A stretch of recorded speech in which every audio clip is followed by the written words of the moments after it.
Hello, my name is Adam Samuel. I'm a compliance consultant and trainer, and I spend a great deal of my time demystifying the UK rule books when it comes to talking about financial promotions. Today's video is about investments and pensions and how you find the various rules and provisions that as an advertiser you need to know about in order to comply with both the Financial Conduct Authority's requirements and actually the Advertising Standards Authority's codes. The first question I'm typically asked in this area is, what's a promotion? Well, the UK government kindly defined it for us in the Financial Services and Markets Act. So the first stop we've got to do is to go and find it. And in order to do that, the easiest way is simply to Google it. Our government has very kindly provided us, after many years of struggle, with a reasonably accurate statute provision on the internet. Here it is. And before we go anywhere, always check latest available. Yep. Scroll down and find section 21. Here it is. We could have got there actually by just going Control F financial promotion. Here is our rule book provision that we need to be concerned about. And it begins by telling us that it's banned. Seems a bit cruel.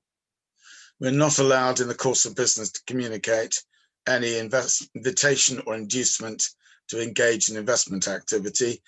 Financial promotion in the title suggests that's the definition that we're looking for. And now we're not allowed to do it. Well, actually, we are allowed to do it if we're an authorized person or the content has been approved for the purposes of this section by someone who is. Some firms provide advertising material to their agencies who then communicate to the outside world. As long as the firm has approved it first, that's just fine. Beyond that, well, the Treasury can, as we'll see under 5, specify circumstances in which this ban does not apply. This is important, first of all, because you may indeed be an unauthorized firm and wish to communicate material that is an invitation or inducement to do business. But more importantly, the relevant order contains a number of important exemptions from this rule, which are described in the rule books in COBS 4, which we'll be talking about later, as an excluded communication from which most of the rules don't apply. So we will need to go and have a look at that order, which is the Financial Promotions Order of 2005. Just a few words before we leave it. Engaging in investment activity and leads you to the term controlled activity. Look, it all covers anything that's regulated by the FCA. That's all you really need to know. And communications, well, that includes causing the communication to be made. We better go and find that from Financial Promotions Order. Before we do, worth noting that we do get some help from the government now in finding out when the law changed.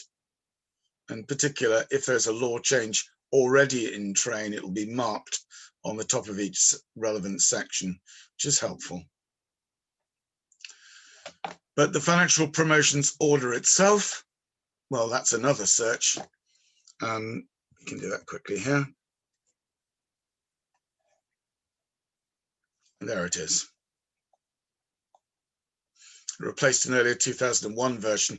In reality, it's amended every day of the week, or so it seems. There are a number of exemptions of importance. Investment professionals is crucial. If you communicate to an investment professional, make sure that you have complied with the requirements here, because if you can get this right, it gets you clear of the COBS rules.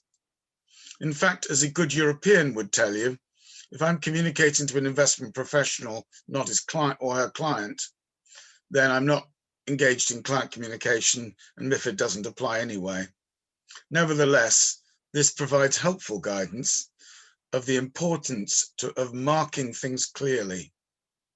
You don't want an investment professional client to see your material. You must say so. So you can see the conditions that you have to meet, or at least one of them or more of them have to meet, is that you make the clear indication that it's directed at those with professional experience. And that doesn't mean rich people who've done lots of investing. You're better advised actually to comply with B, which says the opposite. In other words, that if you don't have professional experience, this is not for you. And then do try and make sure that, do your best to ensure that this stuff cannot get to a retail customer or even a professional client, but only to investment professionals. These mean authorized by the FCA and a number of other people that are fairly similar to that. So let's have a look at another couple of exemptions that would be relevant. Down at 47, that's communication to the press in real life. Beyond that, well, there's some high net worth, certified net worth. You've got to be very, very careful here not to break the rules. So just because somebody's sophisticated in real life or very rich doesn't mean they qualify in this area. Even if you manage to comply with all these exemptions, so you fit neatly within them, you've still got to follow the FCA principles. That introduces the FCA handbook. I like to go into the FCA handbook via the FCA website because I can see some of the headlines and anything else that's going on, and then I can click through there and browse the handbook, sort of at my leisure. The principles can be found under high-level standards. There they are. Strangely, they're actually print 2. If you lie or do something dishonest, or you just close your eyes to whether something's true, you may get into trouble under Principle 1. And certainly you'd get into trouble under Principle 2, which is used incidentally to catch communications to investment professionals. Although there is a specific rule book, PROD, chapters 3 and 4 of which also deal with communications to investment professionals. The key principle, though, is Principle 7, due regard to the client's information needs. That's an interesting thing we tend not to talk about so much. And the need and communication in a clear, fair, and not misleading way. And that's at the heart of our subject. So even if we found a little exemption, if we do not communicate in a clear, fair, and not misleading way to our clients, we get into trouble with Principle 7.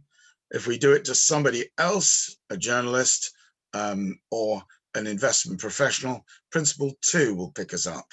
And if not 2, perhaps even Principle 1 if we're unlucky.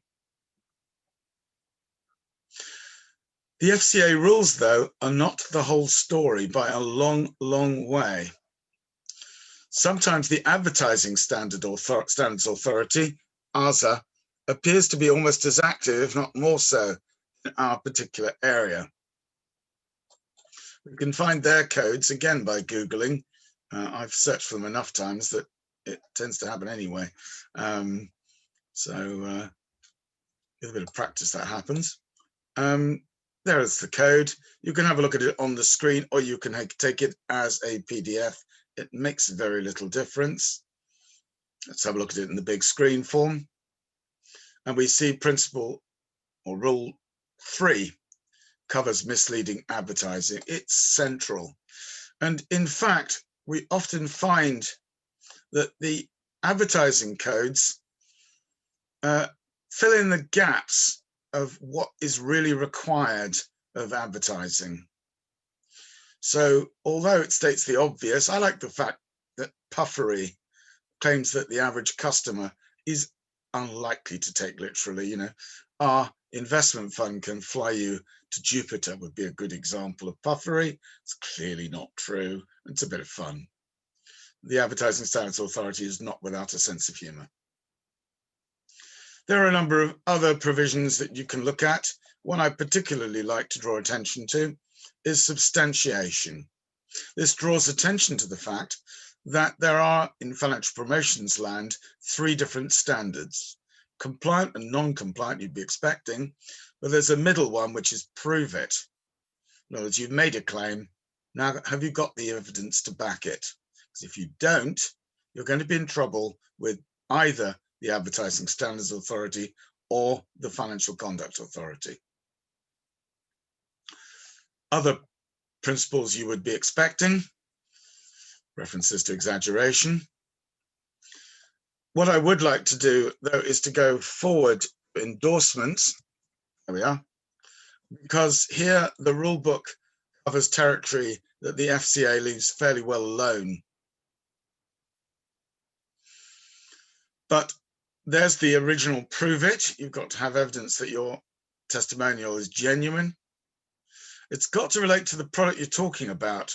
It's very tempting when somebody says something awfully nice about your investment fund X to use the statement when talking about investment fund Y, when, unless you make it very clear what you're talking about, that's misleading.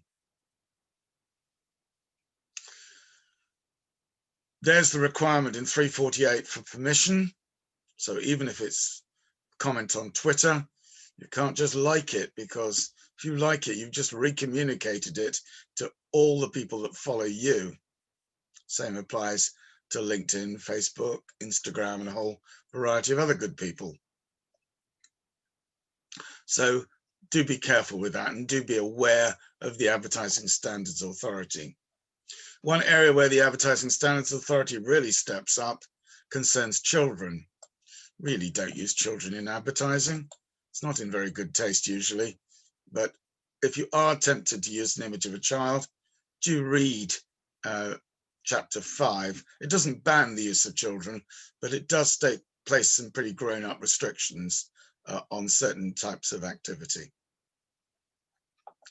Let's leave behind the Advertising Standards Authority for a moment and head straight into our rule book. We go back to the FCA handbook because we're interested now in business standards. I mentioned earlier that communications to intermediaries are covered by PROD, and so they are. MiFID, we may have left the European Union, but we're still affected by the Markets in Financial Instruments Directive and its progeny, and therefore if an instrument is one that would come within that directive, which is a lot, so just not insurance products and not pensions, basically everything else is covered by MiFID, then Prod 3 would be relevant to a communication to an intermediary, and Prod 4 for everything else. That's IDD is essentially insurance, but that picks up pensions as well. COBS is where investments promotions are covered, and we'll see that under COBS 4. If you just click on it like that, you get the whole rule book in one go. We don't want that because we don't need most of COBS 4 for our discussion of financial promotions. We track back a second because it breaks down the rule book rather nicely, and it makes it easier to use the time travel function, as we'll see in a moment. So how does this rule book work? Well, as you would expect, there's a scope of application provision at the beginning, which is messy and complicated, and most people aren't very interested in because their communications are covered by COBS 4 and they know it. So, and that's not to be negative about them. It's just that it's relatively clear that a client communication is covered by COBS 4. If it's directed at a professional retail customer, definitely. If it's covered, that is, if the instrument concerned is a MiFID one, and if it's not a MiFID instrument, well, you can look it up. Beyond that, well, we've got 2 which talks generally about fair, clear, and not misleading. I must move myself out of the way. And there it is. It's there for a legal reason, which is that you cannot sue somebody for breach of a principle. So you couldn't bring a court case on the basis of Principle 7. So 4.21 ingrains it into the Cobb's rulebook and entitles people then to go to court to claim damages for breach of it. The Ombudsman famously is not bound by that rule, and not only should, it actually does apply the principles when determining compensation for customers and whether to uphold complaints. Cobb's 4.2 appears quite uninteresting. There's a little bit of chat that's not unreadable in 422G1. But if we go further down the track, we find some guidance. Note the word G here.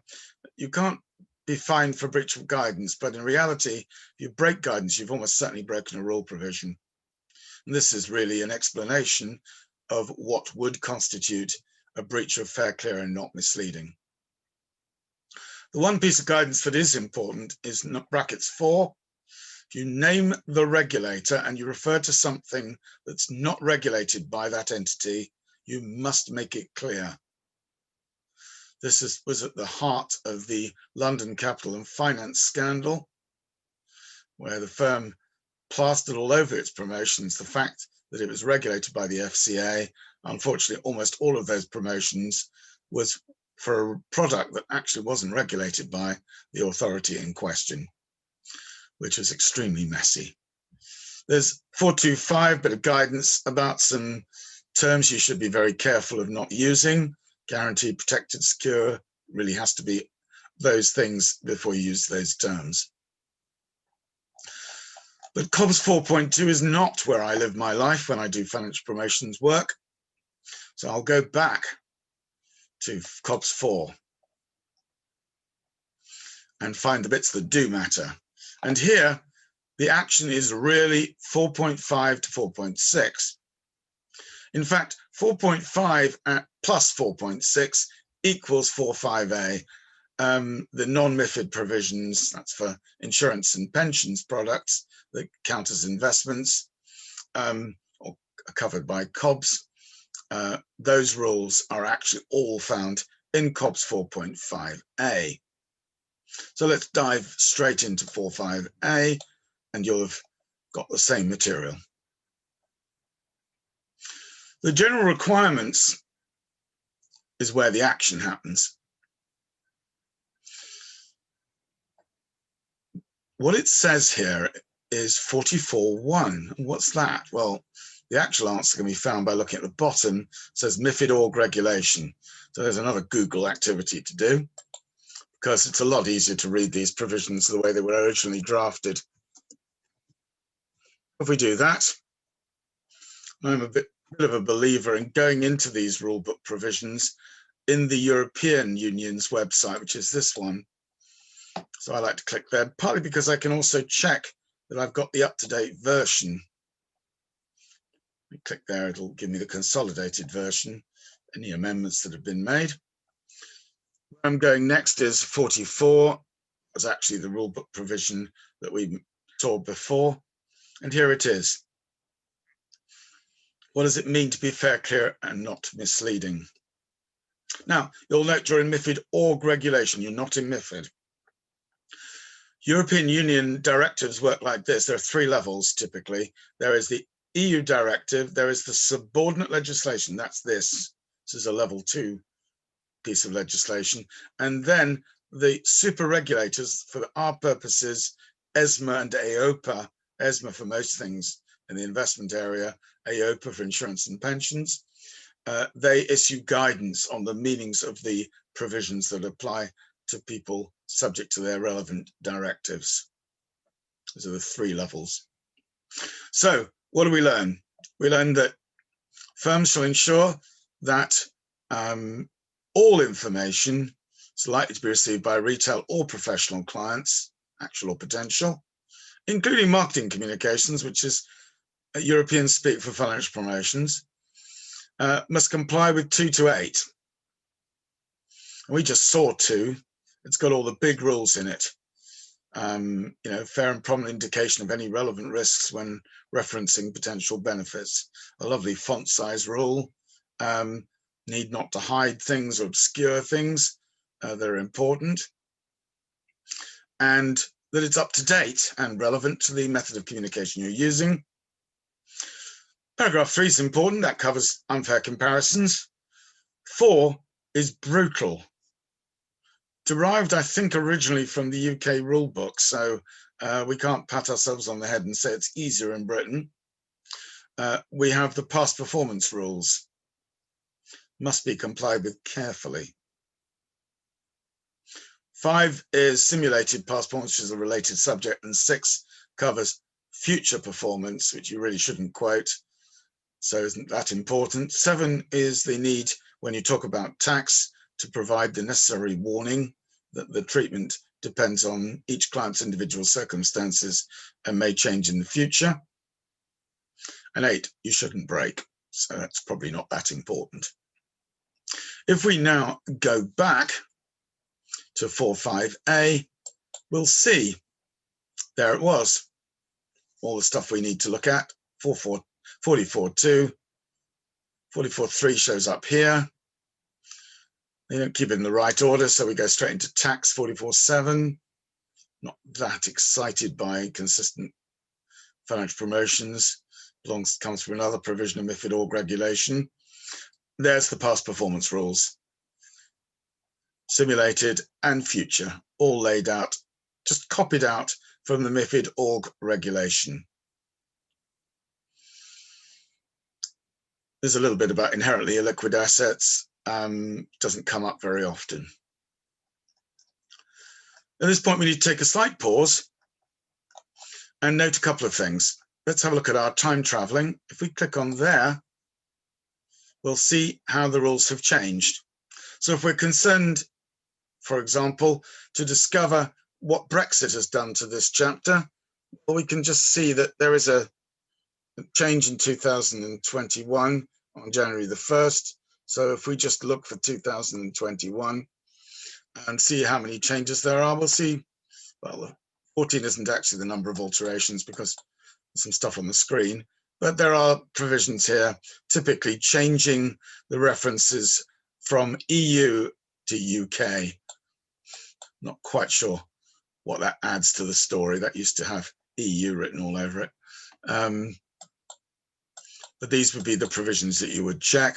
And here it's just because the labeling's wrong or it's been changed. We can, if we want to, see what exactly has changed by doing something else and click on legal instruments. So if I go back now to a 2021 rule, I want to know what's changed. There it is. I can click through there. It'll give me the instrument that changed it. I'm going to have to look at OPS 4 in order to get anywhere here. This takes a bit more time, and I'm not sure that it's necessarily what you're interested in. But here we are. These are the past performance rules, all with the EU crossed out. And there's a little bit of change to the text to cope with the fact that we've finally cut our ties to the European Union. So it's very slightly different, but frankly, it's a copy out, and that's fine. If we go back again, we need to look at one other piece of material when it comes to the core rules in 44.2. Perhaps we should look at them, actually, under the non-MiFID rules, because we've spent so much of our time on MiFID, but in fact, the rules are identical. So we go back to COBS 4.5, and 4.52 is almost word for word the same as Article 44 of the MiFID org regulation. But how do we learn more about clear, fair, and not misleading? Regulators have actually been relatively quiet. There was the pair of Dear CEO letters which came out of the LC&F scandal, but they are in a sense relatively restricted in their scope of application to our problem. Much day-to-day advertising can happen without looking at them. One area that is useful is a document that can be regarded as quite controversial, and that's the FCA's FG 15.4 on social media.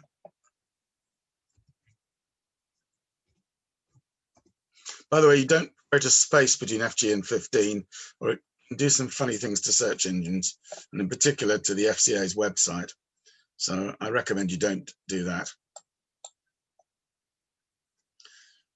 This is the introduction sheet. That will take you to the PDF. And while it's already 5 years old, almost 6, it does give you some guidance as to how the FCA sees social media, digital media generally, and it does contain some significantly helpful pointers, notably in the regulator's treatment of what it considers to be not promotions. And the textbook example here is the invitation that it quotes to go and have a look at. There it is. Can you see A1? To see our current UK equity fund range, go to the website. Well, that's lovely. That's because although it's a promotion of a website, not of a financial product or service. And so it's not regulated because the FCA does not regulate looking at websites.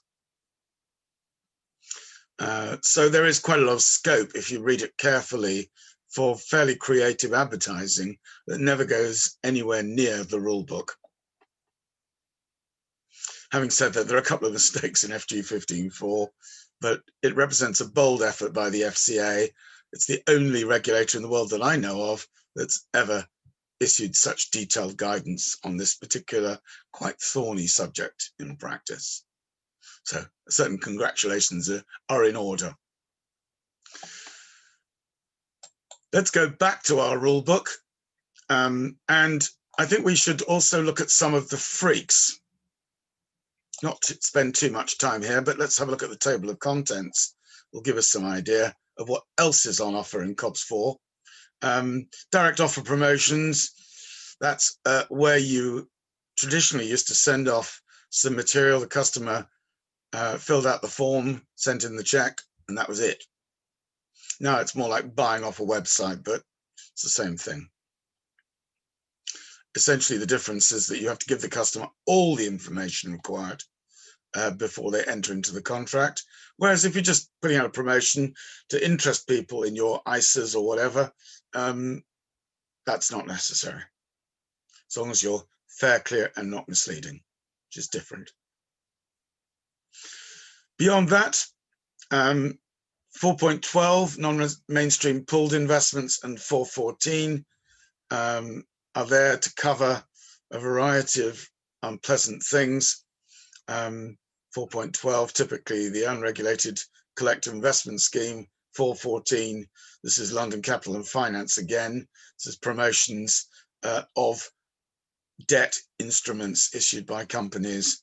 The rule book is horrifically complicated. If that's an area you're involved in, you're going to have to read that chapter.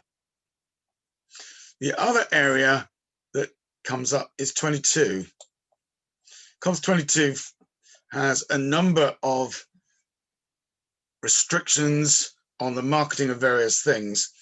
3 and 2 are really all about debt instruments issued by banks to try and sort out their bank capital issues.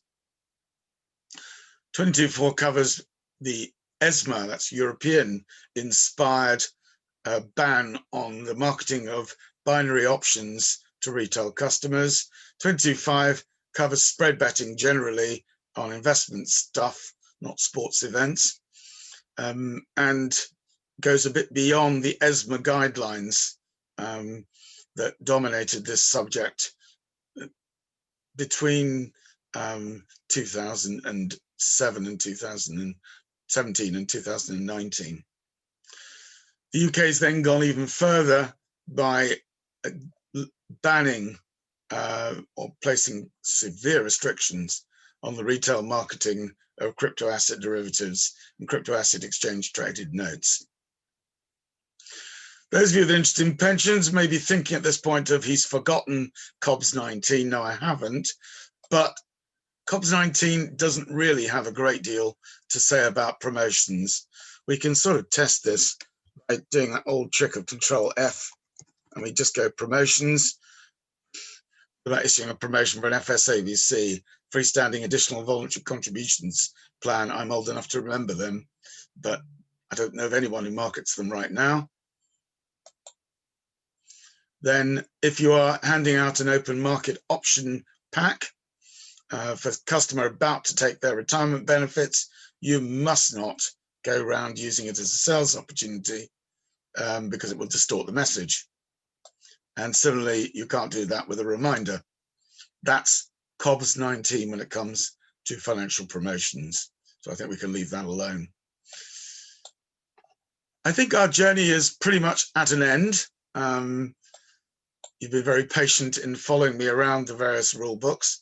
I hope you found that interesting. I hope you found it easier than you were expecting. This is not a particularly difficult set of rule provisions, as long as you're not scared by them. Thank you very much for listening to me, and I do hope that 2021 will see you being fair, clear, and in every way not misleading. Thank you.